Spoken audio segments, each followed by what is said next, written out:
আসসালামু আলাইকুম। আমন্ত্রণ জাগো টিভি নিউজে, সঙ্গে আছে আমি আফরিন সুমনা। শুরুতে জানিয়ে দিচ্ছি সংবাদ শিরোনাম। সমুদ্র সীমায় মুখোমুখি অবস্থান নিয়ে এন্টিশিপ মিসাইল ও টর্পেডো ফায়ারিং ভারত ও পাকিস্তানের নৌবাহিনীর। এবার ভারতের বিরুদ্ধে রাস্তায় নেমেছে পাকিস্তানের হিন্দুরা। ভারতের সঙ্গে উত্তেজনার মধ্যেই পাকিস্তানের নজিরবিহীন যুদ্ধ মহড়া। উত্তেজনা কমাতে ভারতকে পাকিস্তানের সাথে কাজ করতে বলল যুক্তরাষ্ট্র। ইসরায়েল এবার টের পাচ্ছে মৃত্যু আতঙ্ক কাকে বলে। ইতিহাসের ভয়াবহতম দাবানলে চলছে ইসরায়েল, চাইল আন্তর্জাতিক সহায়তা। ভারতকে অবশ্যই কাশ্মীর হামলায় পাকিস্তান জড়িতের প্রমাণ দিতে হবে, দ্য ইকোনমিস্টের সম্পাদকীয়। দর্শক, শিরোনাম শুনছিলেন, এবার জানিয়ে দিচ্ছি বিস্তারিত। টানা 7 দিনের মতো পাক ভারত সীমান্তে গোলাগুলি চলছে। কাশ্মীর সীমান্তে পাকিস্তানের নিরাপত্তা বাহিনীর গুলি বর্ষণে ধ্বংস হয়েছে ভারতীয় সেনাবাহিনীর চেকপোস্ট ও বাংকার। যুদ্ধের দামামা শুধু স্থল নয়, এর উত্তাপ পৌঁছে গেছে জলসীমায়ও। সংবাদ মাধ্যমের প্রতিবেদনে বলা হয়েছে, সমুদ্র সীমায় মুখোমুখি অবস্থান নিয়ে এন্টি শিপ মিসাইল ও টর্পেডো ফায়ারিং করছে ভারত ও পাকিস্তানের নৌবাহিনী।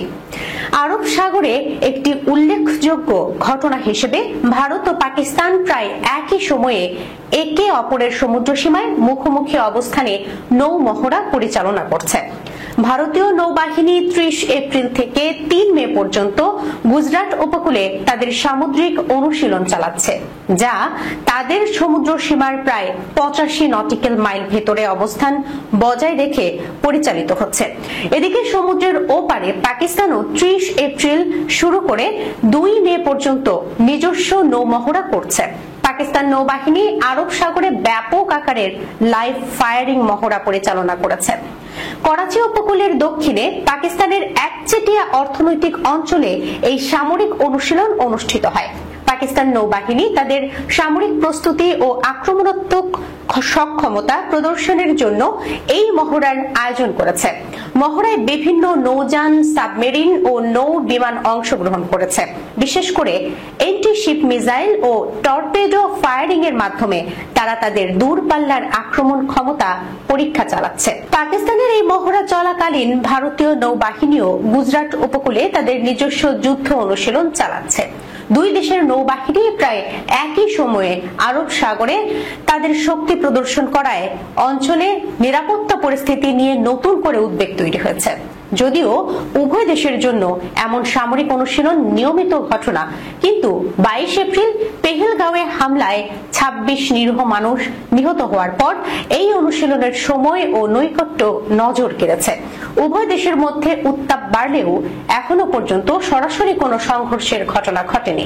তবে নিরাপত্তা বিশেষজ্ঞরা সতর্ক করে দিয়েছেন যে যদি কাশ্মীর বা সমুদ্র সীমা নিয়ে কোনো বড় ধরনের উত্তেজনা তৈরি হয়, তাহলে পরিস্থিতি দ্রুত নিয়ন্ত্রণের বাইরে চলে যেতে পারে।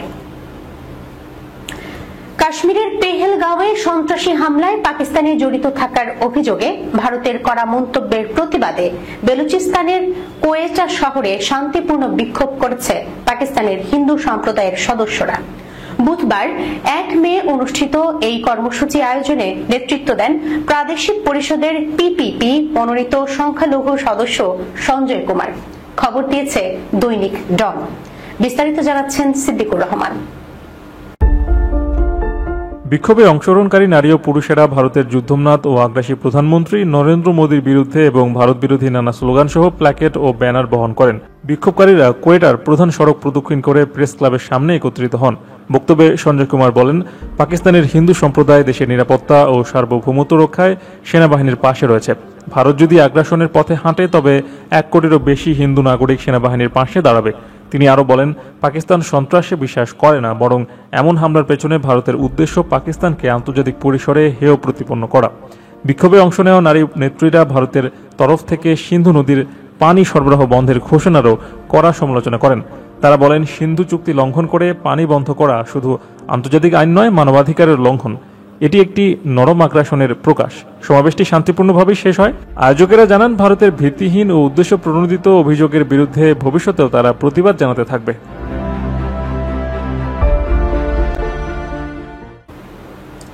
ভারতের সঙ্গে আঞ্চলিক উত্তেজনার মধ্যে পাকিস্তান সেনাবাহিনী বৃহস্পতিবার পূর্ণাঙ্গ যুদ্ধ মহড়া অব্যাহত রেখেছে। পাশাপাশি কৌশলগত যুদ্ধ পরিকল্পনার সাথে সংগতিপূর্ণ আধুনিক সামরিক সক্ষমতা প্রদর্শন করেছে। নিরাপত্তা সূত্রের বরাতে বৃহস্পতিবার 1 মে এক প্রতিবেদনে এ তথ্য জানিয়েছে জিও নিউজ। সিদ্দিকুর রহমানের রিপোর্ট। মহড়ায় আধুনিক অস্ত্র এবং যুদ্ধ কৌশলের সরাসরি প্রদর্শন অন্তর্ভুক্ত রয়েছে। মহড়ার সময় অফিসার এবং সৈন্য উভয়ই তাদের পেশাদার দক্ষতা পূর্ণাঙ্গভাবে প্রদর্শন করেছেন বলে জানিয়েছে সূত্র আরও বলছে, এই সামরিক মহড়ার উদ্দেশ্য হল শত্রুর যে কোনো আগ্রাসনের কঠোর ও চূর্ণ বিচূর্ণ জবাব দেওয়া। কিয়ানি ও মন্ডল সেক্টরে নিয়ন্ত্রণ রেখা LOC পেরিয়ে বিনা উস্কানিতে গুলিবর্ষণের জবাবে পাকিস্তানি বাহিনী একটি ভারতীয় চেকপোস্ট ধ্বংস করার একদিন পর এই মহড়া অনুষ্ঠিত হচ্ছে। নিরাপত্তা কর্মকর্তারা জানিয়েছেন, পাকিস্তান ভারতের অধিকৃত জম্মু ও কাশ্মীরের চকপুত্র পোস্ট সহ শত্রু বাংকারগুলো নিষ্ক্রিয় করে দিয়েছে। পেহেলগাঁও হামলার পর গত এক সপ্তাহ ধরে দুই প্রতিবেশী দেশ ভারত ও পাকিস্তানের মধ্যে তীব্র উত্তেজনা বিরাজ করছে। হামলার জন্য ভারত আনুষ্ঠানিকভাবে পাকিস্তানকে দায়ী না করলেও তাৎক্ষণিকভাবে পাকিস্তানিদের ভিসা বাতিল, কূটনৈতিক বহিষ্কার ও সিন্ধু নদের পানি বন্টন চুক্তি স্থগিতের মতো বেশ কয়েকটি কঠোর পদক্ষেপ নেয়। পাল্টা জবাব হিসেবে ভারতের জন্য নিজেদের স্থল ও আকাশসীমা বন্ধ সহ একাধিক পদক্ষেপ নেয় পাকিস্তানও। এই আবহেই গত মঙ্গলবার মন্ত্রিসভার এক বৈঠকে ভারতের প্রধানমন্ত্রী নরেন্দ্র মোদী ভারতীয় সেনাবাহিনীকে পাকিস্তানে হামলার জন্য পূর্ণ স্বাধীনতা দিয়েছে বলে খবরে বলা হয়েছে।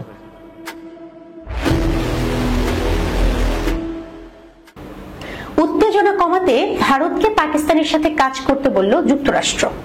জম্মু ও কাশ্মীরের পেহেলগাঁওয়ে সাম্প্রতিক সন্ত্রাসী হামলার পর ভারত ও পাকিস্তানের মধ্যে উত্তেজনা কার্যত চরমে পৌঁছেছে এবং এই উত্তেজনা সামরিক সংঘাতের রূপ নেয়ার আশঙ্কা ক্রমেই বাড়ছে।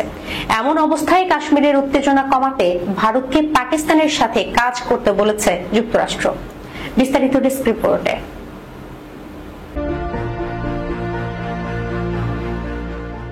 ভারত ও পাকিস্তানের নেতাদের সঙ্গে ফোনালাপে এই আহ্বান জানান মার্কিন পররাষ্ট্রমন্ত্রী মার্কো রুবিও।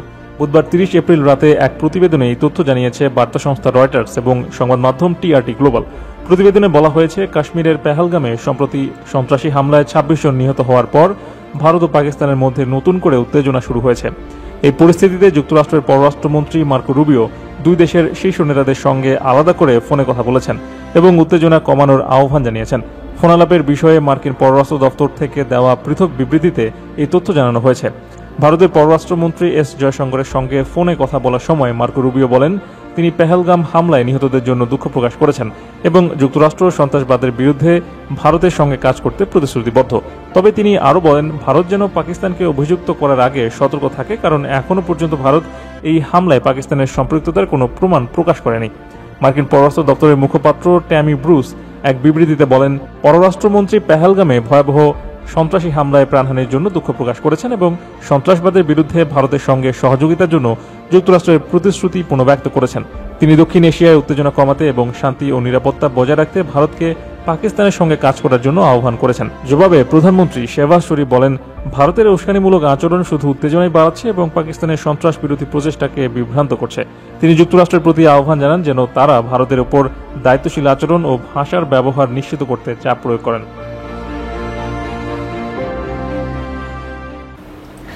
গাজাবাসীর জন্য সাক্ষাৎ যমদূতের ভূমিকায় থাকা ইসরায়েল এবার টের পাচ্ছে মৃত্যু আতঙ্ক কাকে বলে। ইতিহাসের ভয়াবহতম দাবানলে চলছে ইসরায়েল, চাইল আন্তর্জাতিক সহায়তা। দেশটিতে স্মরণকালের ভয়াবহ দাবানলে একদিনেই পুড়ে ছাই হয়েছে প্রায় 3000 একর এলাকা। সহায় সম্বল ছেড়ে পালাচ্ছেন ইসরায়েলিরা। তীব্র বাতাসে প্রায় নিয়ন্ত্রণহীন দাবানল জেরুজালেম থেকে ধেয়ে যাচ্ছে ফিলিস্তিনকে মাটির সাথে মিশিয়ে দেওয়ার চক্রান্তকারীদের ঘাঁটি তেল আবিবের দিকে। বিস্তারিত সিদ্দিকুর রহমানের রিপোর্টে।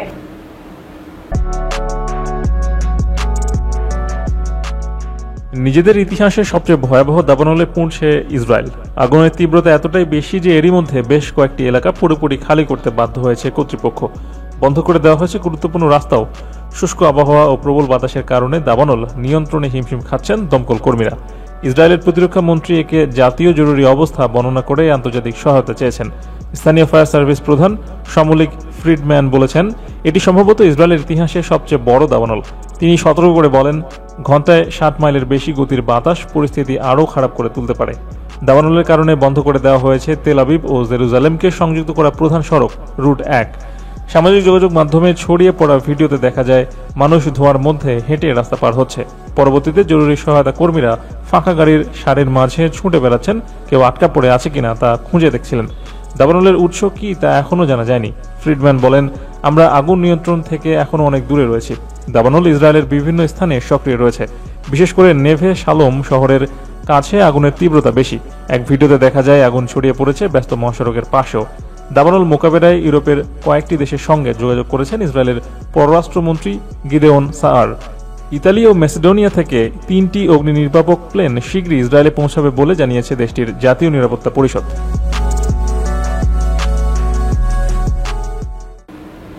প্রতিশোধমূলক পদক্ষেপের প্রথম শর্ত হল নির্ভরযোগ্য প্রমাণ।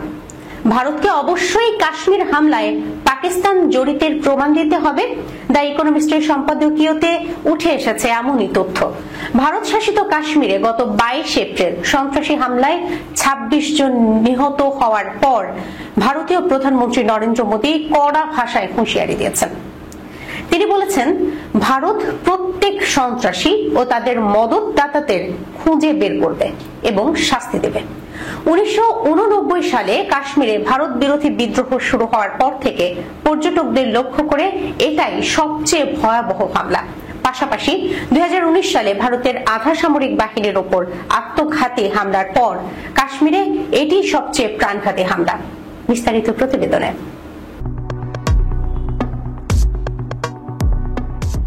প্রতিশোধমূলক পদক্ষেপের প্রথম শর্ত হল নির্ভরযোগ্য প্রমাণ। স্থানীয় পুলিশ 2 পাকিস্তানি ও এক ভারতীয় সন্দেহভাজনের সন্ধানে রয়েছেন।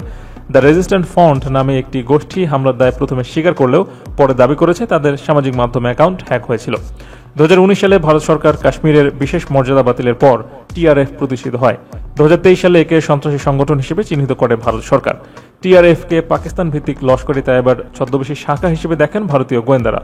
পাকিস্তানের গোয়েন্দা সংস্থার সঙ্গে এলইটির দীর্ঘদিনের সম্পর্ক রয়েছে এবং এটি 2008 সালের মুম্বাই হামলার জন্য দায়ী, যেখানে প্রায় 170 জন নিহত হন। তবে টিআরএফ এর সঙ্গে সরাসরি লস্করে তাইবার সম্পর্কের এখনও কোনো প্রামাণ্য তথ্য প্রকাশ করতে পারেনি ভারত। দ্বিতীয় শর্ত হল, যে কোনো প্রতিক্রিয়ায় ভারতের কৌশলগত লক্ষ্য পূরণে সহায়ক হতে হবে। 2016 ও 2019 সালের হামলার পর ভারত পাকিস্তান শাসিত কাশ্মীরে বিমান হামলা ও বিশেষ অভিযান চালিয়েছিল। মোদী সরকার 2019 সালে কাশ্মীর সরাসরি শাসনের আওতায় এনে শান্তি আনার অঙ্গীকার করেছিলেন। এখন তিনি রাজনৈতিকভাবে চাপ অনুভব করলেও নিজের শক্তিশালী নেতা হিসেবে দেখাতে প্রতিশোধ নিতেও আগ্রহী হতে পারেন। এক্ষেত্রে ভারত সীমিত সামরিক প্রতিক্রিয়া দেখালে তা দ্রুত বিস্তৃত হতে পারে। পাকিস্তান এরই মধ্যে একটি ভারতীয় ড্রোন ভূপাতিত করেছে এবং সম্ভাব্য ভারতীয় হামলার ব্যাপারে সতর্ক রয়েছে। 2019 সালের মতো এবারও সংঘর্ষ ঘটলে পাকিস্তান হয়তো আর আগের মতো নমনীয় থাকবে না। বর্তমান সেনাপ্রধান আসিম মুনির অভ্যন্তরীণ চাপ থেকে নজর সরাতে ভারতকে উস্কানি দেওয়ার কৌশল নিতে পারেন। একবার যুদ্ধ শুরু হলে তা থামানো কঠিন হয়ে পড়বে। এজন্যই হামলার প্রকৃত উৎস নিশ্চিত না হওয়া পর্যন্ত ভারতকে সংযত থাকতে হবে।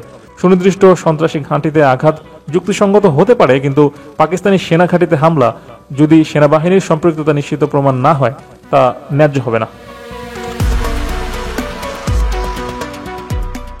দর্শক, এই ছিল এখনকার মতো জাগো টিভি নিউজে। যাবার আগে শিরোনামগুলো জানিয়ে দিচ্ছি আরো একবার।